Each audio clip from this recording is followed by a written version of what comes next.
you ask me questions?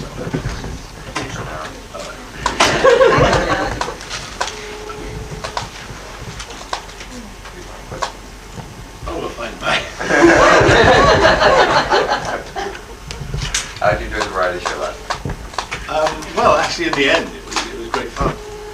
But it was on a wing and a prayer, the whole thing. I had no idea what I was doing at all when I went on. I knew I had one, throwing the eggs into the audience, gag was and a piece of paper which told me who was on. And that was about it. But things kind of came together. Well, you did amazing. That's just a wing and a prayer. It was pretty much. For those of us in the back of the room, were they boiled or were they raw? Yeah, I was in the back. I was lucky. Oh, It was half and half. Took a lot of effort to get those eggs in that state. Well, Glass blowing.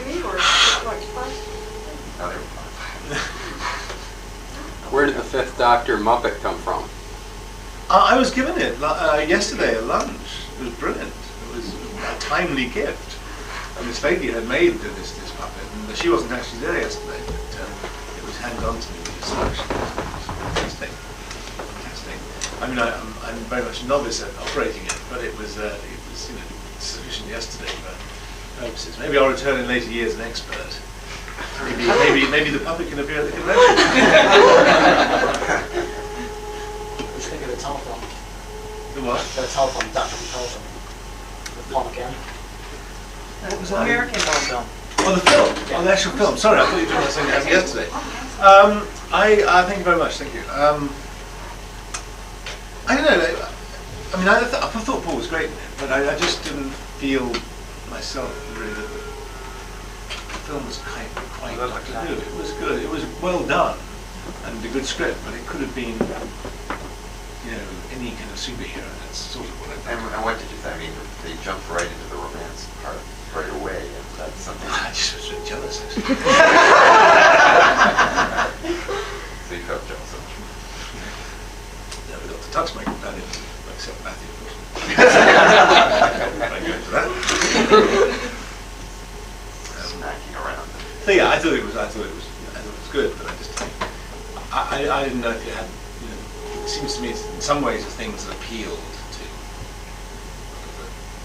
audiences about Doctor Who, even though it might be a certain weren't there. They've been sort of polished to a point where maybe it wasn't quite the same show. Like a bit of the soul. I don't know about the soul. I can't really put my finger on what it was. It was just watching it. It didn't seem like Doctor Who. I mean, you're not expecting them to have the same BBC production standards as we had, but nice wobbly setting there, just for old time's sake. But I don't know. Maybe it's inevitable if you upgrade it in that way.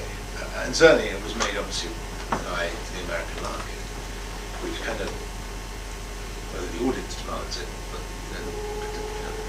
the producers demand a certain sort of so it was formulaic kind of quality to it.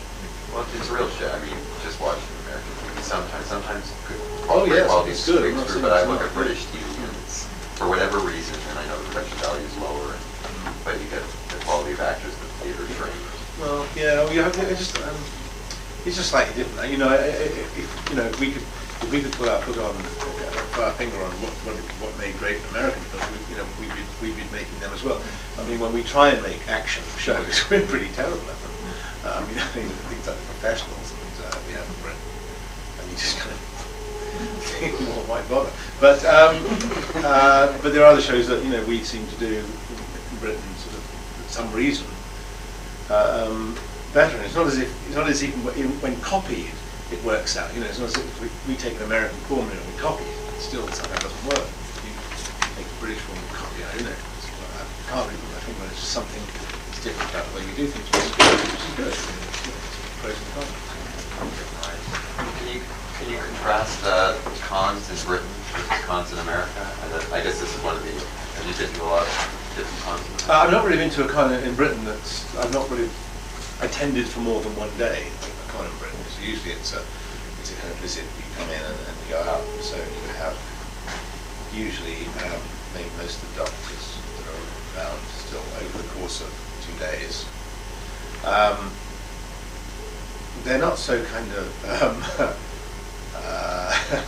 kind of loud. Something, I mean, people aren't quite. It's not kind of a gregarious thing. I think it's as we hear everyone's sort of there and sort of welcoming you with open arms here.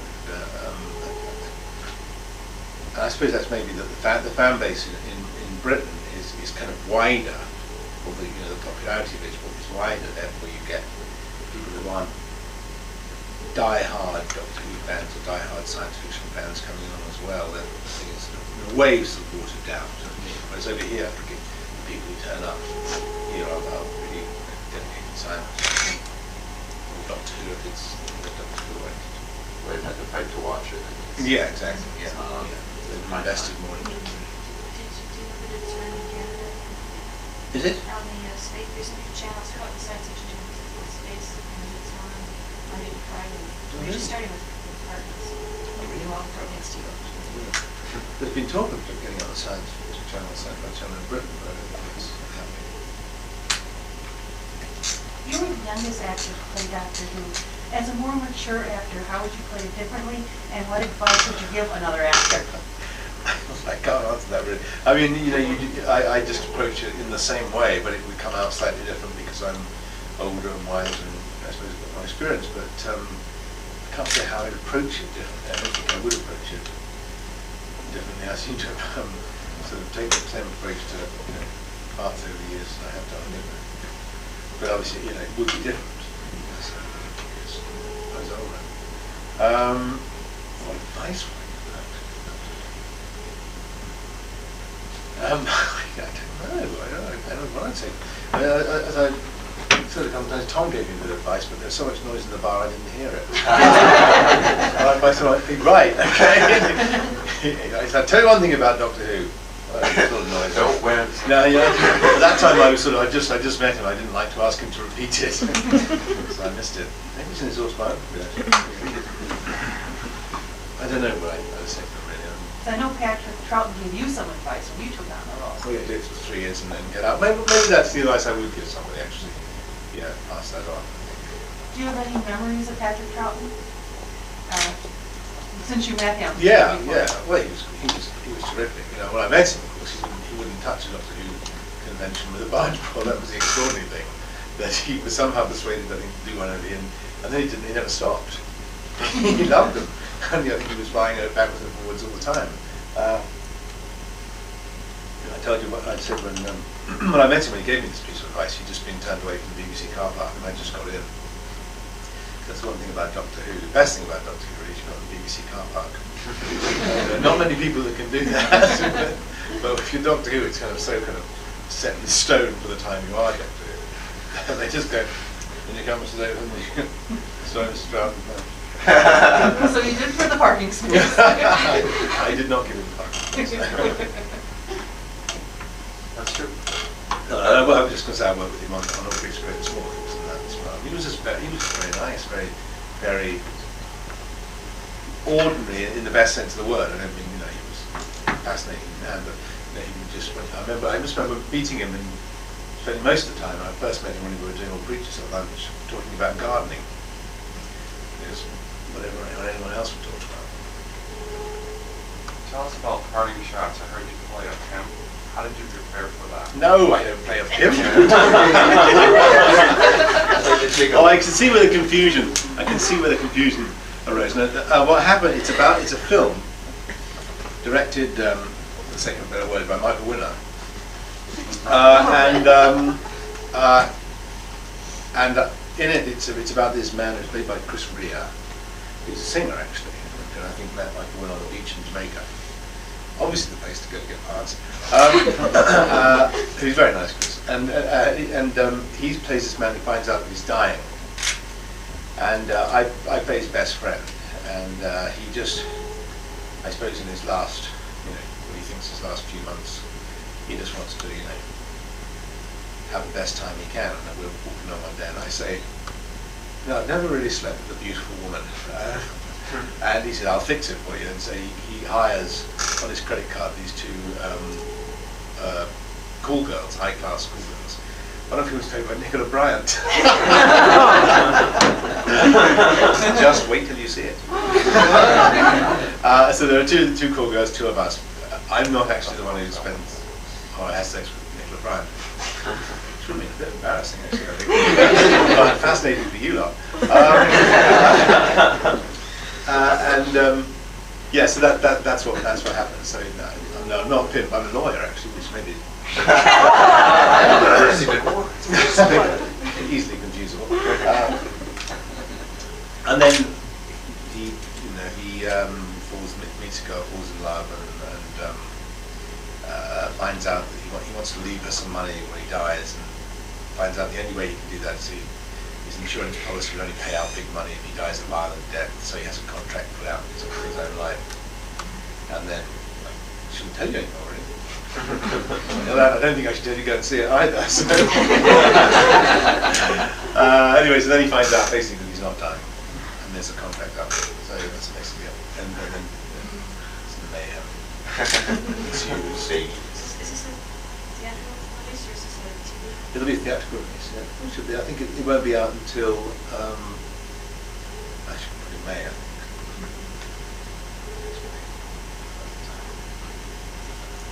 But yeah, I don't know if you know Michael Miller's work. Obviously not. Let's move on. Are there some famous films we know? Michael Miller, I mean, the best thing that he did was Death Wish and Child Fox. Do you have any memories of working on the Magnum Guy episode? Oh yeah, lots of memories. Lots of memories. It was great, except I didn't get to go to Hawaii, really. But then I was in it because they did a special, 2-hour special. I think sometimes it was shown in 2 single episodes, it varied. It was filmed in Leeds Castle in Kent, which is it's the castle they used to have all sort of world summits at in Britain. It's a very beautiful castle. At the time when Universal came over to make it, it was almost £1 to $1. So Universal turned up just with suitcases full of money and hired the entire castle, and we stayed in the castle. I just remember John Hillerman. There were 2 butlers in the castle which were there to sort of serve anyone who was staying there. And I think John Hillerman was desperate to have one of these guys come back and be his butler. I think he got into the idea. But the strange thing was, the weird thing was, I don't know what this tells something.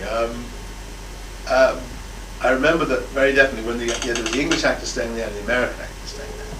And this guy was, the butler's name, I can't remember it exactly, but it was something like Alan Jones or something like that. The American actors were so kind of into it, they were so used to it, it's just like marvellous for them. They go, Jones, can I have another vodka and tonic, Jones over here. And we'd be going, excuse me, Alan, I don't know if you went got a bit of time. But it was fantastic. I slept in 4-poster bed, and they're all very, very nice. They're all very nice. Tom Slade was really nice. I remember he just bought the rest of the cast a $50,000 Porsche each at the end of the series present. Something, yeah. He bought them. Of course, John Hillerman. He is not interested in driving Porsches. So I don't think he was selling years. But the others, he just wanted to go out and bought them all the Porsche. I think there were there were 3 other regulars. I think. Done this. Do you see the disparity? You get a parking spot. Exactly. And the other thing, which my first experience really of that kind of television making. And I remember that we were called together for. Explain first of all. When you're filming in a British thing, what happens is, you rehearse it, and then the cameraman comes in, and then you go through it with the cameraman, and then you go through it maybe 4 or 5 times rehearsing it, so the camera can get it right and the sound man can get it right, and then you go for a take. Well, what happens in American television is you come in for the initial blocking, right, and then you go off to your Winnebago. And then your stand-ins go through the scene for the cameraman. And the next time that you go and do the scene is when you do a take. Now, the situation was that Tom Selleck and John Hillerman and the other people had their own standings, right, or their own personal assistants. And so they did the initial blocking, and then we'd all go off, and actually, because it was a sunny day, we were actually sitting outside. And there was Tom Selleck, John Hillerman, sitting next to each other, each of them going through individually the same scene with their personal assistant, right? And I was just sitting there with nobody. Didn't have a personal assistant. And I could hear them doing the same scene. They're literally sitting next to each other, going through the scene with their personal assistant. They were correct, they got the lines right. So I just had no rehearsal at all. I had the initial blocking. Next thing I knew, we were on set, and they're going, "All right, turn over." I was thinking, this was my first scene. I big American series. I was nervous as hell. No idea. I couldn't believe they were going for a take. That's what they do. I mean, I guess you just get used to it after a while. But they literally do the blocking, go away and relax, and then come back just for the day. Would you do another American? Oh God, American yes. show? No, it was great fun. I mean, and they were really nice. I have to say. And, Any stories from the set? Any stories from the set? Any stories about Tom Selleck?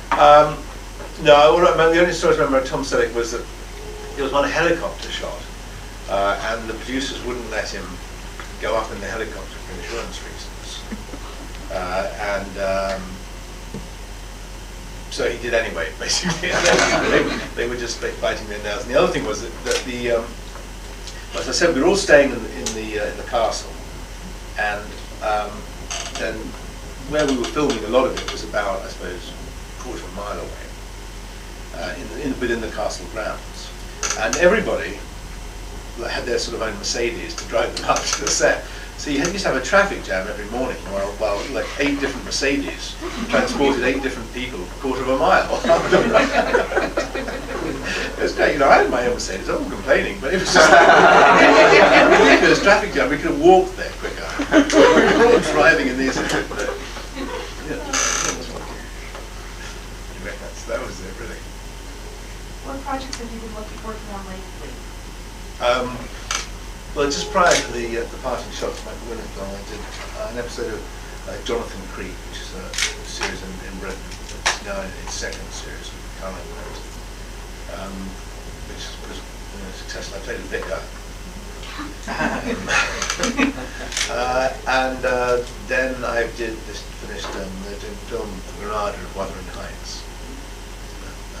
Joseph Block doing that, and then something for the BBC, which is going to go out as a screen too. It's called Dear Nobody. It's really, I suppose, a romance, teenage romance girl getting pregnant by their father, not the father. The father. That's about it in the last months, and then go into pantomime when I get back. And you said you're going to play buttons or bottoms? Bottoms? No, buttons. I'm thinking of which, Midsummer's Night's Dream. Oh, bottom, I see. Yeah. Yes. No, it's button, which is the traditional going into the other. Yeah, and you were involved in the Arizona Solution and the Double of Winterborn. Yeah. Those series, what was it like working on those? Well, it started off being a fairly, I think, learn as you go experience from Bill. I think he'd done previous videos, but I think the Arizona Solution was the biggest thing he'd done to that point, to that date. I thought maybe that one was slightly over-ambitious in terms of what the resources he had available to. It was good, and he did learn, I think, enormously, as I say, as this thing was working on. And I wasn't really, to be honest with you, very happy about Arizona Solution. I don't think. I mean, what I was worried about really was that it would end. I suppose my fear was that would end up on television. I remember having to say to make it clear. I didn't really want it because there is a difference between. It sounds bad to say this, but what is acceptable on a kind of video is acceptable on broadcast. I wouldn't have liked it to go out people thinking that this was a 100% legitimate broadcast quality show. But the Devil of Winterborn was very good, very well written. I was kind of almost playing a nasty character, so he didn't do it.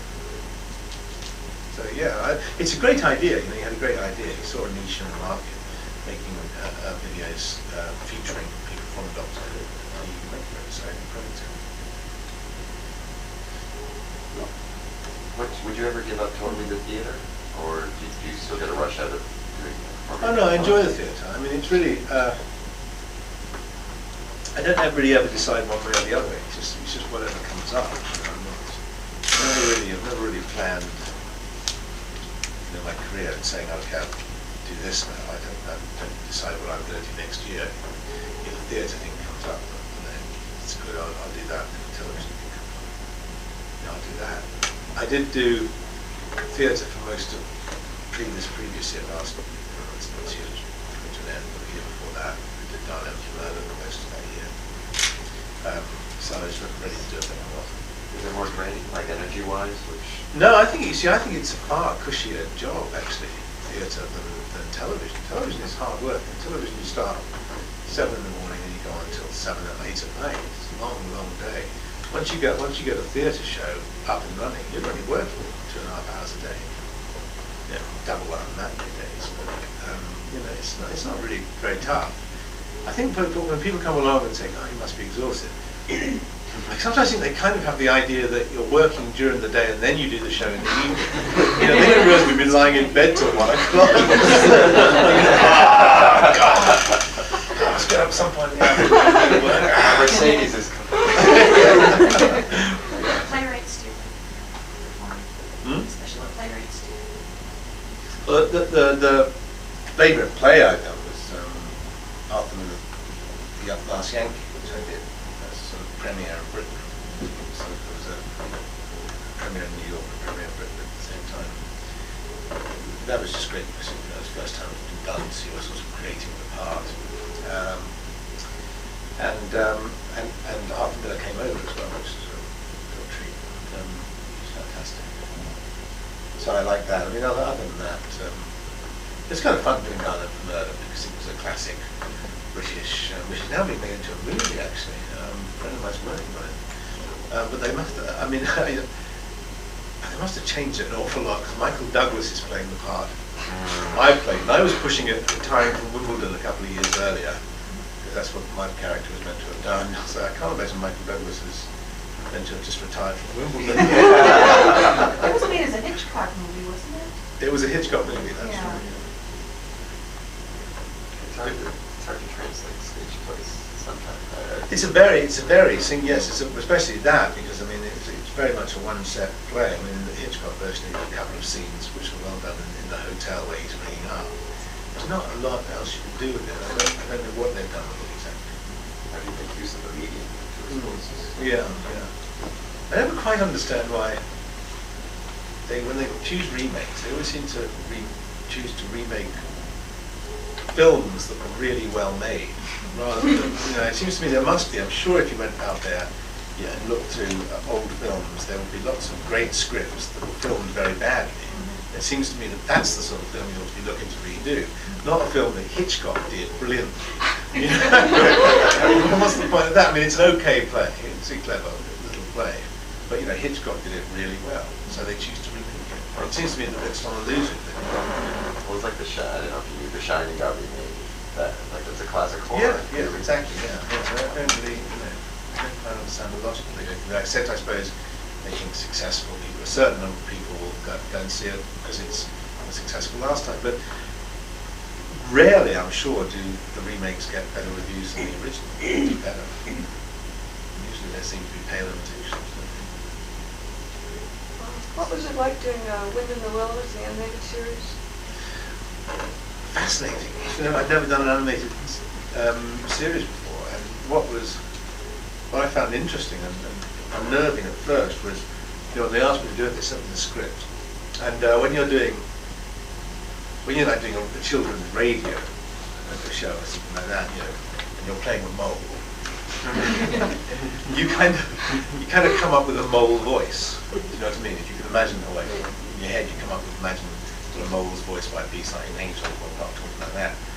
So I went in, you know, to do the recording and did my mole imitation. I said, "Oh no, you just do it as you."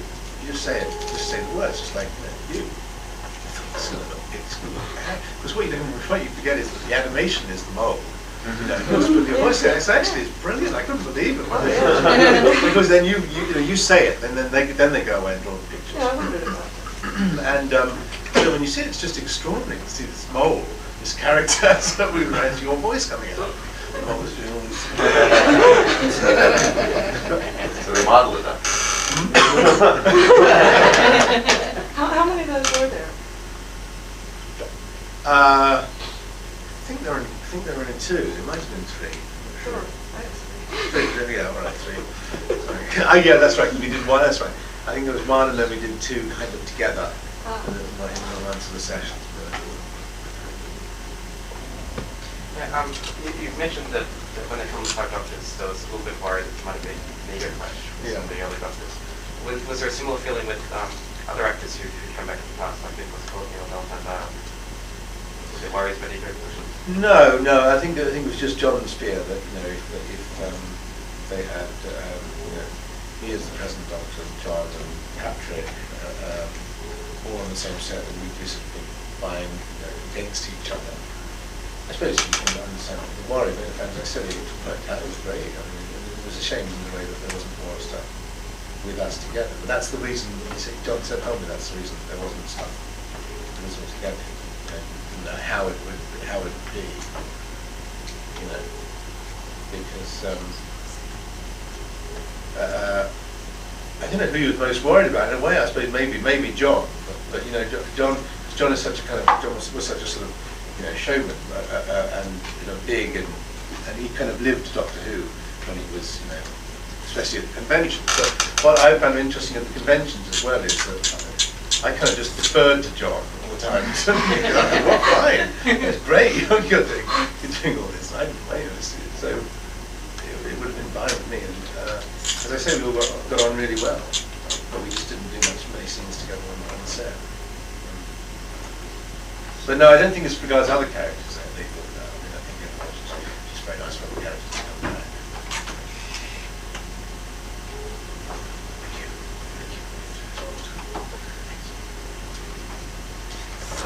Have you been approached, and if so, if not, would you be interested in doing an autobiography of time? I've not been approached.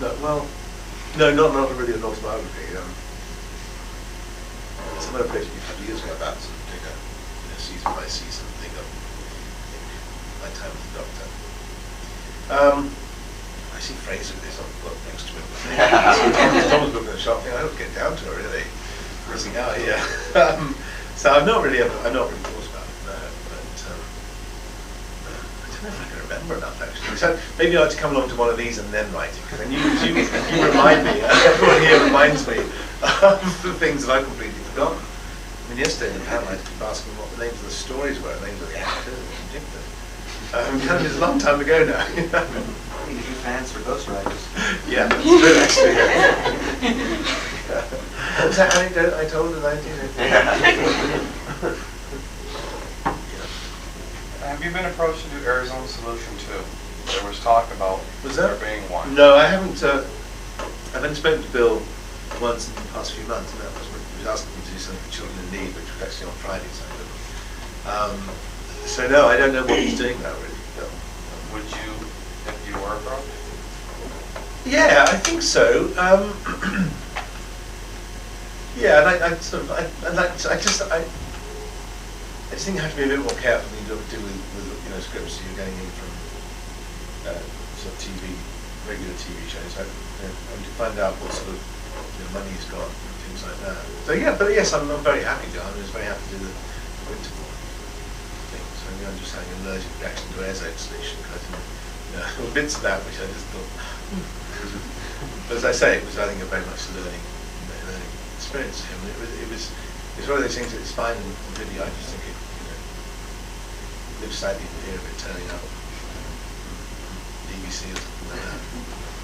Speaking of living in fear of things turning up, you still have nightmares about tomorrow people, or? Eternally have nightmares. As I was saying the other day, the thing is that when early on when you do those shows, way back, Tomorrow People and well, I suppose fairly small. There was no way in which you ever saw television that you'd done. The video, I did the video, was not really around at all. So you just thought, well, you've done that now. That's gone. Thank God. No one will ever see that again. You're never going to repeat the Tomorrow People. I had no inkling that this thing would ever surface again. And suddenly, in a video age, multi-channel television comes in, the damn thing is all over the place. I'm so wanted by it. You mentioned that you view sort of video productions and television differently. Would you be interested in doing, say, a single or multi sort of one-off specials as the Doctor for a direct-to-video thing? Yeah, if it was well enough done. If it was the Doctor, I think it'd have to be. If it was the actual real Doctor, it would have to be very well done, I think, because you can't do it certainly with any less production values than the BBC. Prices now, sure. I think it would have to be on film as well. I think you can't really any longer get away with those things on video. Actually filmed on film. Because that makes just a world of difference to the way things look and the effect on people, whether or not they can recognise the difference between film or video. They certainly can, inside their heads, consciously, it seems different. My mother, I've spent the last 15 years trying to explain to my mother the difference between film and video, and she still has no idea. She couldn't look at something and say, oh, that's video, isn't it? Or that's film, isn't it? But if she looks at something that's shot on film, she has a completely different reaction to it. She'll say, oh, that was really good, it was really atmospheric. Well, I said, oh, that's good, it was on film. Do you think that plays into your reaction to the Doctor Who telemovie, that it was shot entirely on film while your era of Doctor Who was video? No, I don't think so. I know what you mean. No, I don't think so.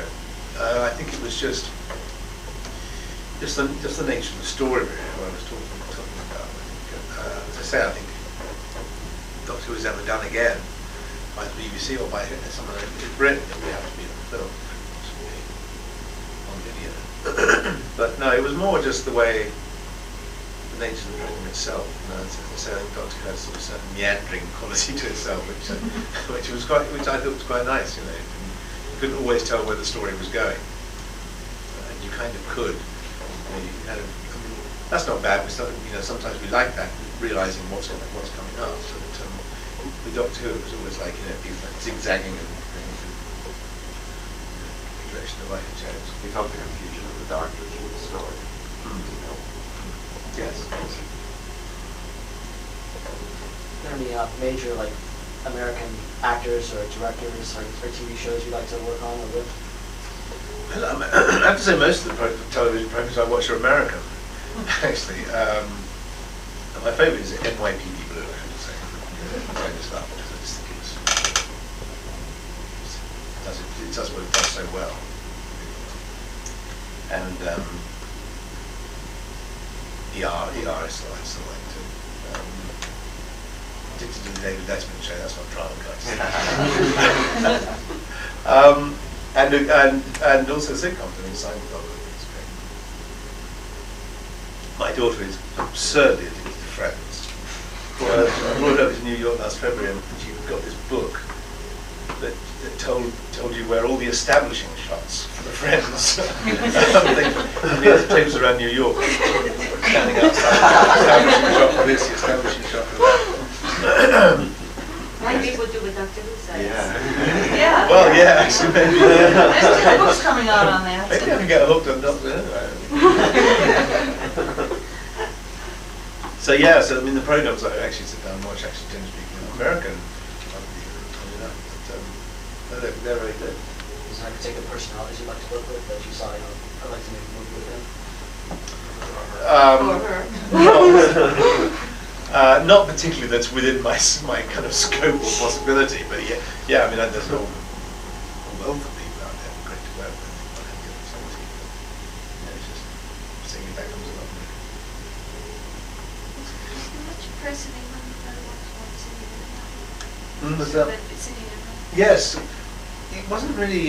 Yes, it was sad. Actually, oddly enough, I'd just been watching a program about about the BBC that featured him, interviews with him, and then literally a couple of days later, I heard that he'd died. And it's funny enough, it was a program about, as I say, the BBC and its kind of history. And it was quite an interesting story. And I think it was common knowledge. I've not heard it before about the Daleks. That Sidney Newman had sort of created this Doctor Who series and said, I don't want any monsters in it. I just want I don't want to science fiction shows, but I just want it sort of very firmly based in reality. And Verity Lambert came up with these Daleks, and Sidney Newman was apparently furious with her, and sort of carpeted her and told her, "How dare you do this? I don't not have these." And of course, they became this enormous success, which probably Sidney Newman threw well, naturally. But no, it's very sad, because he was such a huge influence on BBC. A lot of actors who play Doctor Who have hated working with the Daleks. What was your experience working with them? I thought they were great. Well, what surprised me was they moved like greased lightning. It was actually very frightening. I thought, oh, well, it's going to be very kind of tiresome, these Daleks not knowing where they're going, bumping into the furniture. But I mean, the scenes I had to do were down to the corridors. They were coming at me like and it's also very funny because there'd be lots of outtakes. Because they had the two guys at the desk. Inside the Daleks, there's a desk at the side. And the one time we're meant to be running down the corridor and we're meant to come round the corner and meet. So they queue us all from one end of the thing and we run round and for some reason, I don't know what happened, I took a wrong turn or someone took a wrong turn. When we didn't meet, and the Daleks turned the corner expecting to see us and there was nobody there. And you just heard the voice go, "Mr. Bugger!"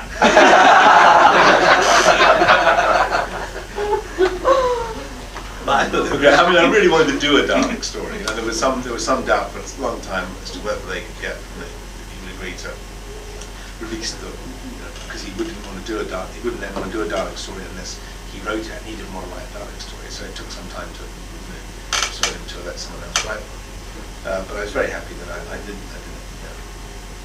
But they're big too, Well, they've got to be. They've got something inside pushing it around. But no, I thought they were great. And Janet Lefterman's story, what did you feel of her write-out? How effective that was? Well, I don't. I mean, as I said, I thought the most effective one was Adric being blown up.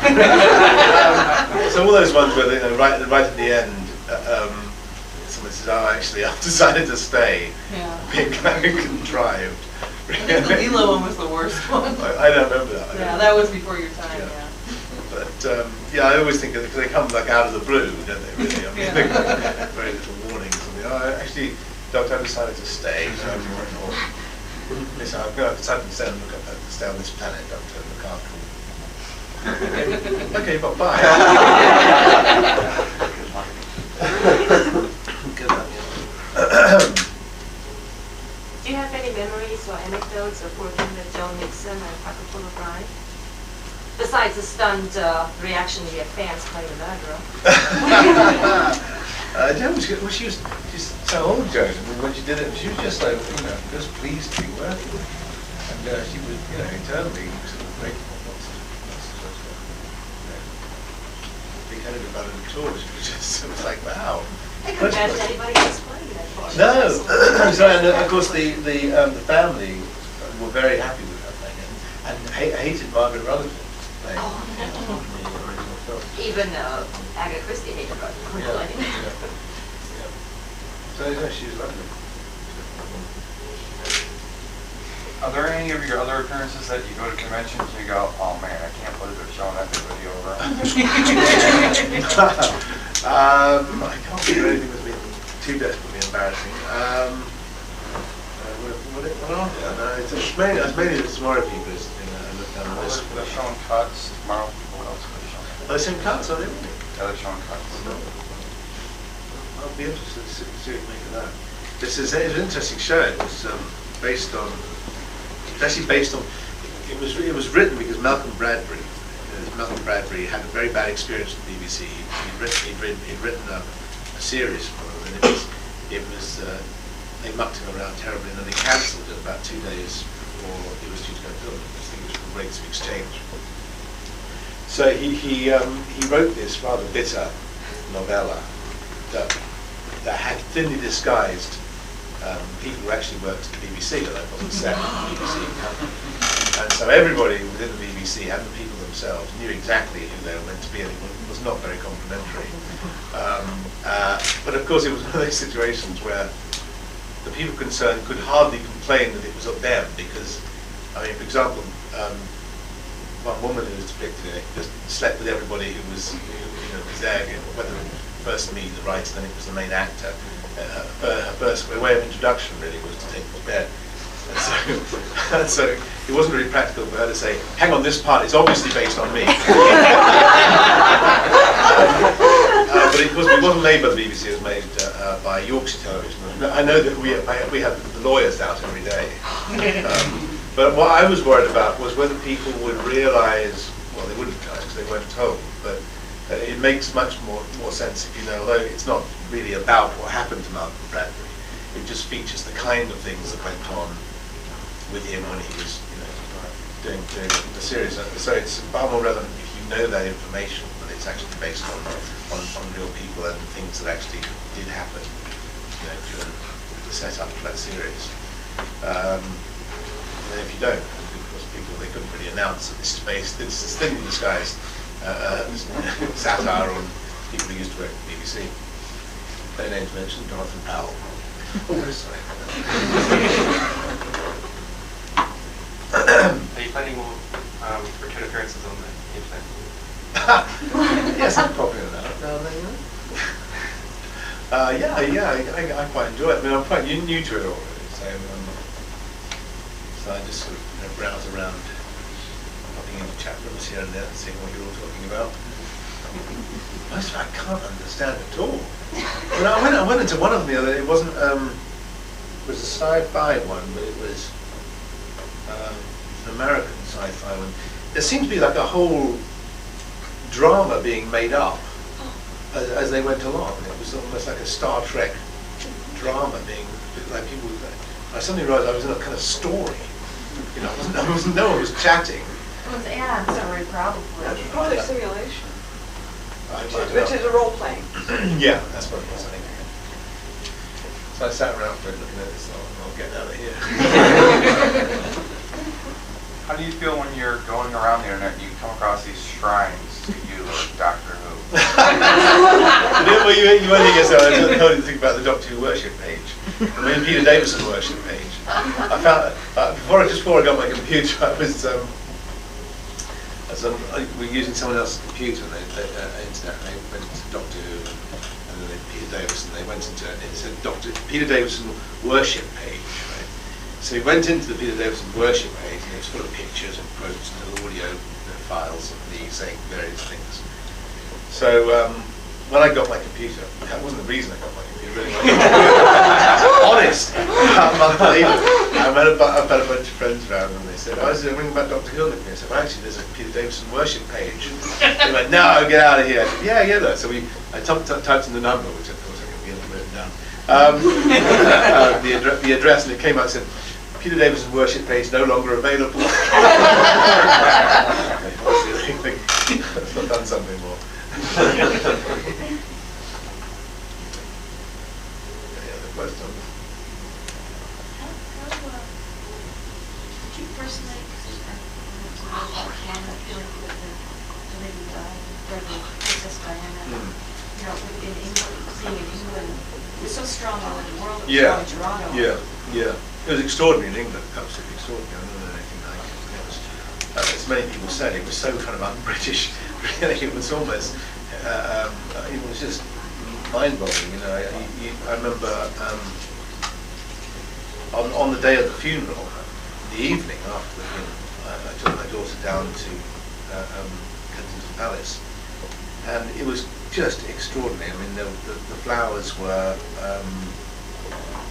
But you couldn't get within 100 and 200 yards of the gate. I don't think 100 yards of the gate, maybe. And the flowers were 4 feet high, and just all around it was overwhelming aroma of flowers. And people were just standing and looking. And people were sitting around trees lighting candles. And, you know, and when you tried to get to the front, people would just kind of let you through, which was quite extraordinary.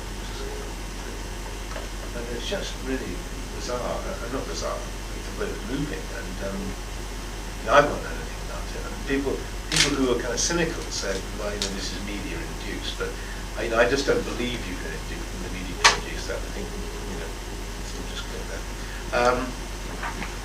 You know, the media has limited powers in terms of, you know, getting a country to react in that way. And I don't think they did. I think they just followed the movement. I think it was an overwhelming feeling of I don't know what. I don't know what. And maybe it was partly that, yeah, sure, she was, you know, a royal, she was a princess, but she also was kind of faulted, like a lot of us, and that's actually what was so moving about it. It wasn't like she was distant. It was like everything that she did, right or wrong, was right there, you know, in front of your face all the time. And what it did make her was absolutely human and feel as if it was like you lost a family member, that you were someone close to you.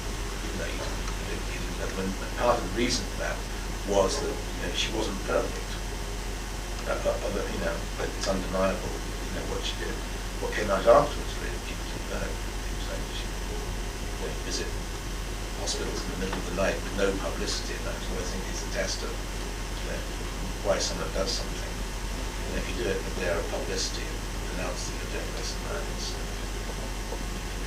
suspect the motive when someone just turns up because they want to, without anyone knowing that they've done it. But it was extraordinary atmosphere for a good couple of weeks. Outside of doing cons and such, what other type of activity do you enjoy doing?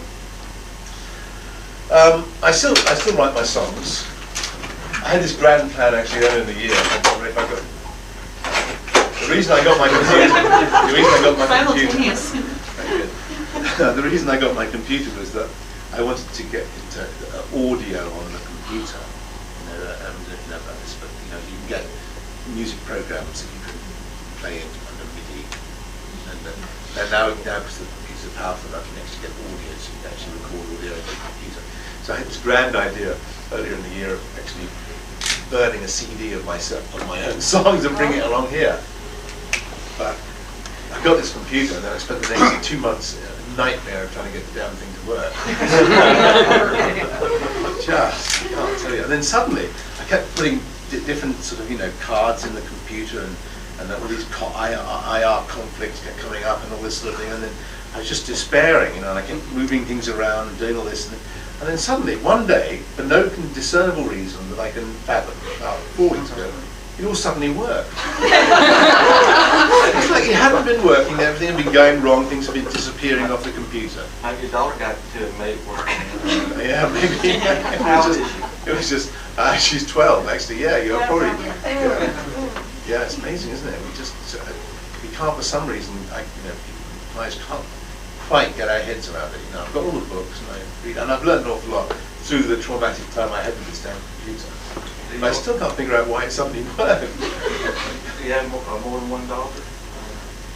No, I only got one daughter.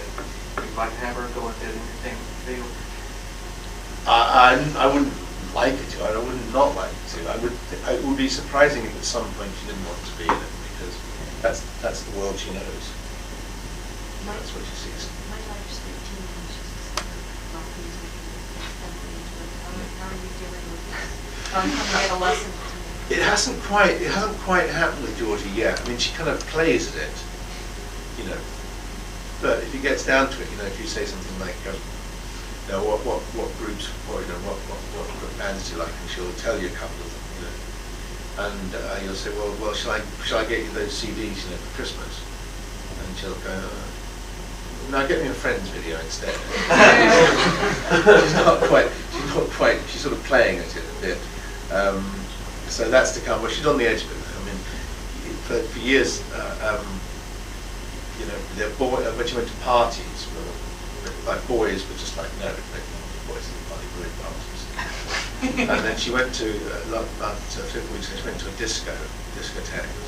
And I said, I said, were there any boys there? He said, oh, don't be ridiculous, Daddy, of course there were boys there. When did that happen?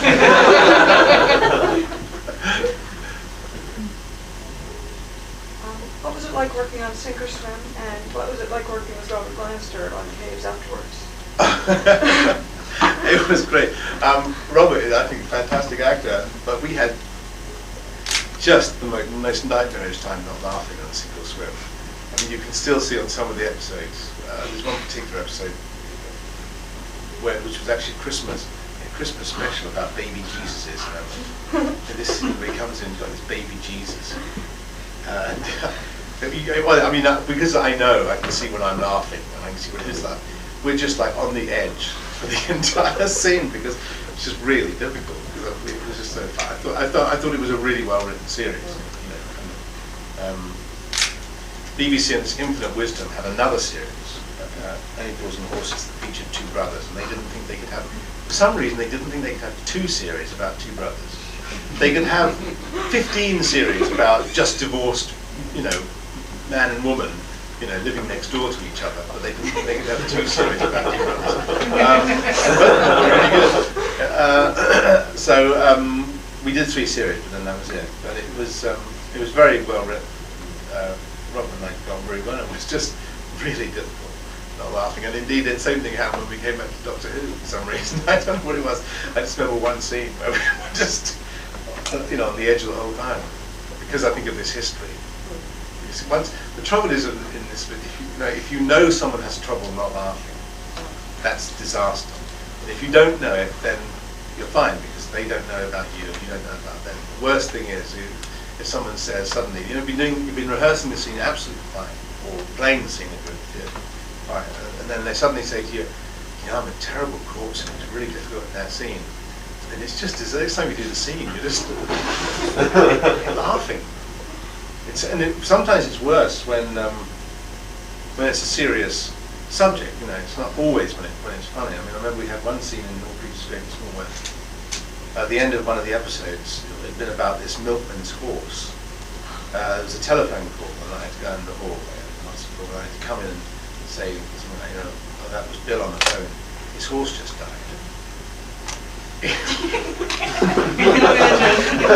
And everyone around the breakfast table was meant to go, well, it's just, you know, whatever the lines. And of course, I during rehearsal, I just come in and say, that was Bill on the phone. His horse just died. and what happens is when you do it in the studio, normally, for some reason, if the director shouts at you, right, that kind of stops you laughing. But the director in this case was a guy called Chris Barry, and he was so ineffective shouting it, he just made you want to laugh more. And in fact, we never did it without laughing. And what you see on the actual show is me coming in and saying, you know, I was Bill on the phone, his horse just died. And then we just get through the next line or whatever it is, and then we just burst into hysterics, and they cut the tape off. They cut it off just before we started laughing. And that's the only take they could use. It didn't take their hand. In much of your time as Doctor, but especially the final season, there seems to be a sort of almost conscious development of your character.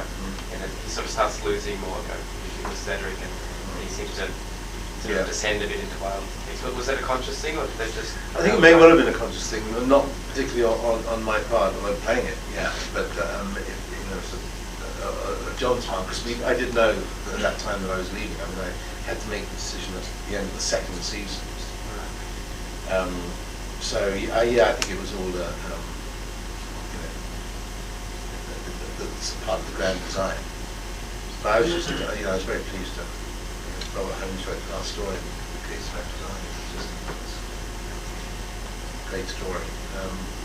Yeah, I think it probably was. And was it difficult carrying Nicola Bryant in that story? Well, I didn't actually manage it. Actually, I got her at least twice. In fact, once on camera, I think. You just see her fall out the bottom of the frame. I thought people wouldn't notice. I had to carry her all day, you know. Bless her, she's not, she's not heavy, but she's not sort of lightweight either. And also I was walking through sand, which is quite quite difficult as well. So, but she was very good about being dropped. I think Mark had dropped her in the first story as well. I think he'd actually dropped her in the sea. She was quite used to it by the time I got to drop her. Oh dear. Yeah. But it was very difficult.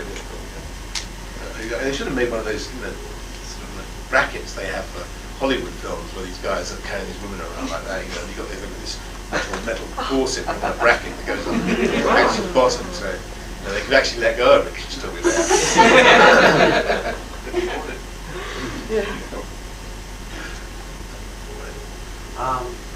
At the time when you were in the series, they did some publicity stills with you almost sort of in a James Bond image. There were rumors that they were actually considering you for a replacement role. Is there any truth to that at all? When Roger Moore was leaving. Yeah, I'm not aware of that at all. It's a nice thought. So that was just done to kind of cash in on the James Bond image for publicity stills? Yes. When they had you in the suit, you know what I'm talking about? That's right. I think actually that was done on those Rossi film. Yeah, no, that was just not that I was aware of. My name may have come up briefly at casting meetings for James Bond, but I think it was probably briefly. I think that's it. Yeah. Okay. Thank you very much. Anyway.